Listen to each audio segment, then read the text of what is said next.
my god! I have tried to make this video 4 times, and I just realized what the problem was. My microphone was turned down. Like, you couldn't hear me, and I was just like, WTF, playing with the keyboard. Anyway. It is Thursday, July 23rd, 2009, which means it's weigh-in, and I have a home, and I have a scale, and everything is normal again, and it's so awesome. It really, really is. I feel like I've just been so scattered for so long, and here I am, finally, like, you know, normal. Anyway, my weigh-in today was awesome. I believe the last time I weighed in for you, I was in the 163s or 164s, somewhere around there, but roughly 3 to 5 pounds above first goal of 160. And when I went to California on July 8th, that morning, I pulled out my scale and I weighed myself at 166.6. And I was just like, no, no, no, no, no, no, no, no, no. No. We're going back to the 170s. This is not good. You need to quit all your bullshit and start doing it right again. So I went to California and had no weigh-in to report. I guess I could have reported that 166.6, but instead I made a confession video and started to eat better and started to do better. And then Jason and I went to Borders, and I happened upon a book called The Raw Food Detox Diet. And since that day, which has been a week and a half ago now, of starting to transition into raw food eating, I have lost 6 pounds. So 6 pounds in a week and a half, and I'm down to 160.6. So that's my weigh-in today, and I am just thrilled. There's been a lot of interest expressed in raw food eating, so I'm going to go into a little detail here because I know a lot of people are curious what it means and curious where to start, curious if they can even do it. Raw food eating means eating raw food from the earth, whole vegetables and fruits primarily, and then nuts and seeds, and if you go into, and dried fruit, and if you are not doing 100% raw, then whole grains and whole proteins. Everybody is at a different level, and in the book, The Raw Food Detox Diet by Natalia Rose, she explains each level, and you take a test to find out where you are, because what you want to avoid is autointoxicity, which is when you detox too fast, meaning you go from like a really, really toxic diet to a very pure raw food diet, and your body just detoxes. So much releases from your cells at once, so many toxins that are in your body that, hi Jason, you can't. Oh, are you making a video? It's a weigh-in. Oh, we're making a video right now. Yes, anyway. Look, I'm in a 34. You fit to 34! Look how small I look. They're like, these are totally 90s shorts, but they work anyway. So. What you want to avoid is autointoxicity, which is when you release too much at once. A little bit, but and not much. Therefore, it goes into your gut, and your body doesn't know what to do with it, so it re-releases the toxins into your bloodstream, and you re-toxify yourself, autointoxicity. So, would you stop interrupting me, please? Anyway, what I love about this particular book by Natalia Rose is that it gives you different levels. I am at 80% raw, so when people ask me, what does it mean when you say you eat raw? It means that for breakfast and lunch and all snacks around that, I eat raw, and then for dinner, I'll eat something cooked or something a little heavier. So for breakfast, I make this smoothie, which you saw below the yellow line, this green lemonade, which is incredible, and it's all my calcium, which means I don't have to have dairy, which is the goal here. I want to be eventually raw food vegan. This is weird! I'm part of this plan too. Yeah, I know. Anyway, so for breakfast I'll have the green lemonade, and then I'll have maybe some melon, and half an hour later I'll have like a peach, half an hour later I'll have a banana, 45 minutes later I might have a plum. Every fruit and vegetable will digest incredibly quickly in the stomach, so you'll go from being completely full to feeling that rumbly, wow, I'm hungry and empty in my stomach, feeling every half an hour, like clockwork. Bananas take a little longer, some leafy greens and melons like watermelon take a little less, but it's roughly a half an hour.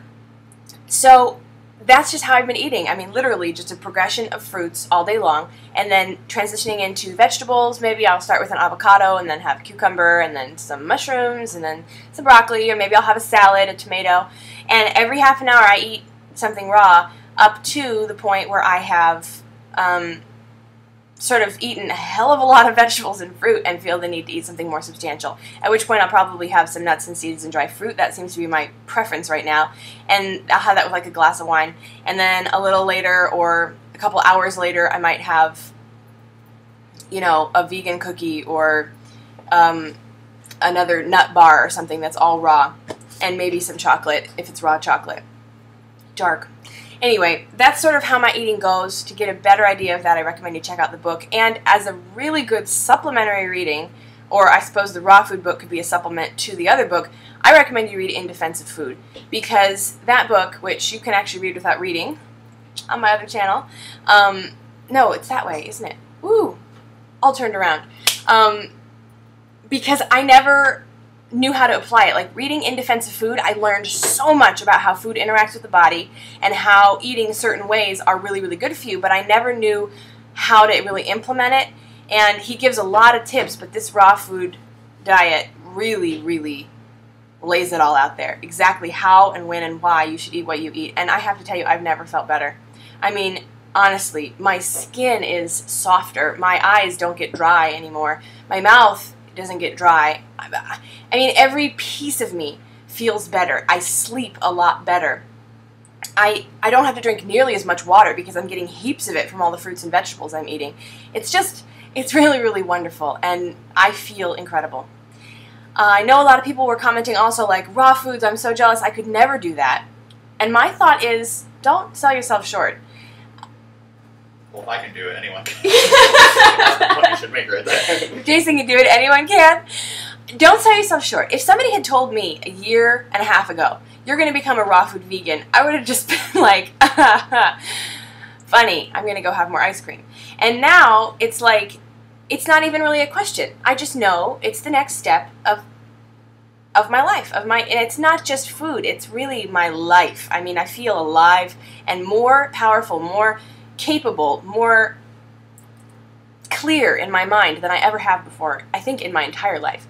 So don't think you can't do it. Respect the process.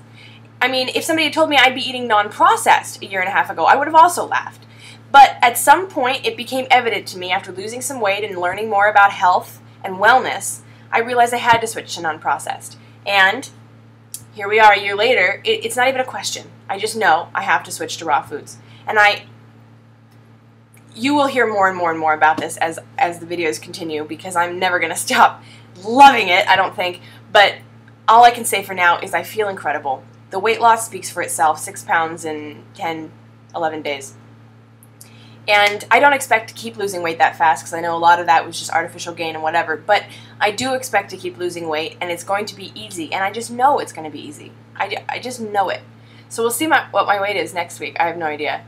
But there we are. So I recommend you check out that book if you're interested. And also, oh my gosh, so many people commented on Below the Yellow Line that they do eat raw food vegan, or they're like 60% raw or 80% raw. And I would love to connect with you people. Your comments just made me so happy. And I want to like share recipes and get to know one another, because I don't know very many people who are doing this. And I don't just want to watch more instructional videos online. I would really love to connect with the people who are eating this way, because in community we can all learn from one another, and I think that will just be awesome. And let's see. I want to thank everyone who left me messages welcoming me to California. There were a whole bunch of them, and it really has been wonderful just to hear everybody recommend places for me to go and things for me to see. Somebody recommended a farmer's market, which is like 2 blocks away from my apartment. I'm so excited.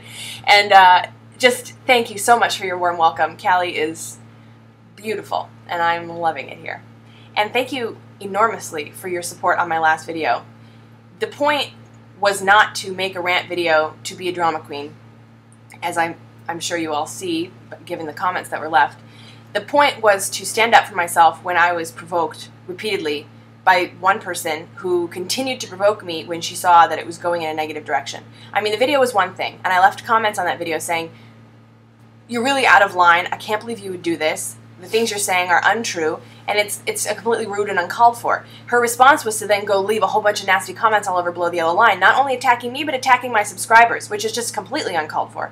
And then, when I told her to quit it because she was being out of line completely, then she sent me the hater message. I didn't just go off out of nowhere. I went off because I was provoked repeatedly to the point where I thought, okay, you are asking for it, and I'm going to give a rebuttal. And anybody who provokes me that way will receive the same sort of rebuttal. I feel no need to hide in the shadows, lurk, and keep quiet forever when provoked. I mean, if you pick at me, have fun. If you make fun of me, everybody has a laugh. If you attack me repeatedly, I will not stand for it. I will not stand for it.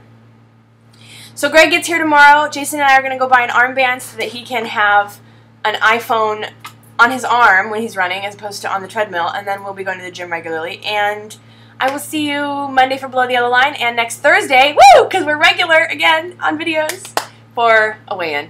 And hopefully it will be really, really good. Love to you all. Namaste.